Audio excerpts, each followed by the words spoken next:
აი ეს გამოსირებული ხალხი ხო იცით არხებს რო ქმნის იმისთვის რომ სხვა დააკნინოს, სხვა გააკრიტიკოს, სხვაზე ჩაწეროს ვიდეო თუ როგორი ცუდია. ანუ ეხლა მივხვდი რეალურად რის გამოაკეთებენ ამას, განსაკუთრებით ისეთ დაქცეულ ქვეყანაში როგორც არის საქართველო, არავინ ხარს ხო ერთმანეთს არ უჭერს ეგერთი. მეორე, ანუ წინასწარ იცავენ თავს, რო პირიქით ისინი არ გააკრიტიკონ და აქეთ აკრიტიკებენ. ანუ ყველაზე მაგარი დაცვა არის შეტევა, ხო?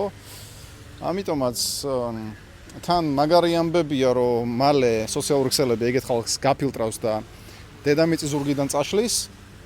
მეორე, მე არ ვიცი რა გეშველებათ ეგეთ ხალხს, განსაკუთრებით ქართველებს, იმიტომ რომ ჩვენ ხო ერთმანეთს მაგრად უჭერთ ხარს, ხო? ერთმანეთს მხარში უდგავართ, ყველას არ გულისხმობ, მაგრამ ერთეულები ვართ, ვინც ერთმანეთს მხარში უდგავართ. დანარჩენები, აი მაგალითად თუ მე კურსებს ყიდი და მეორე ტიპი ყიდის კურსებს, მე ცუდი ვარ, იმიტომ რომ მე ინფოციგანი ვარ და ის მეორე ტიპი, რომელიც არის ასევე კურსების გამყიდველი, ის არის ინფობიზნესმენი და მე ვარ ცუდი ნაბოზარი ტიპი, რომელიც ვატყუებ ხალხს და ის ასწავლის ხალხს, იმიტომ რომ ის ინფობიზნესმენია და მე ინფოციგანი. აი ესეთი დამოკიდებულება არის განსაკუთრებით DST-ს ყოფილ ქვეყნებში. აი რუსეთში მინახავთ მსგავსი ვიდეოები და საქართველოს გატენილია მსგავსი კონტენტით სამწუხაროდ, იმიტომ რომ რუსეთის გავლენა გვაქვს ყველაზე დიდი.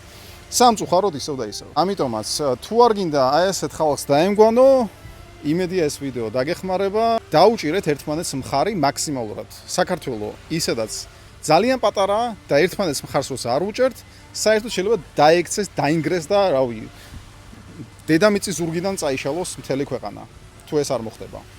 ამიტომაც ძალიან გთხოვთ ერთმანეთს მხარი დაუჭიროთ.